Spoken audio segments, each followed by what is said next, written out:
আসসালামু আলাইকুম ওয়া রাহমাতুল্লাহি ওয়া বারাকাতুহু। আপনি সর্বদা সৎ থাকার চেষ্টা করবেন। আপনার সাফল্য দেখে অনেকের হিংসা হতে পারে, পিছনে পিছনে আপনি অনেক ক্ষতি করার চেষ্টা করতে পারেন। আজকে আপনার এই অবস্থানে আসার জন্য অনেকেই অনেক চেষ্টা করতেছে, কিন্তু আপনি যে কীভাবে আসলেন এটা কেউ কখনো চিন্তা করে না।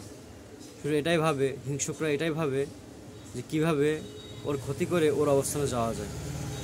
তবে সবসময় কিছু মাথায় রাখবেন, আপনার লক্ষ্য আপনি কখনো কাউকে বলবেন না, আর আপনার সমস্ত কাজগুলো আপনি আল্লাহর উপর ছেড়ে দেবেন। আপনি যদি জেনেও থাকেন যে আপনার কেউ ক্ষতি করছে, আপনার তাকে কিছু বলার দরকার নেই। শুধু আপনি একজনকে বলবেন, সেটা হচ্ছে আপনার সৃষ্টিকর্তা। আর আপনি এটা মাথায় রাখবেন যে কখন আপনিও কাউকে ক্ষতি করার চেষ্টা করবেন না। কারণ আপনি যদি কারো ক্ষতি করার চেষ্টা করেন, অবশ্যই অবশ্যই আপনি নিজেই সেই ক্ষতির মধ্যে পড়ে যাবেন।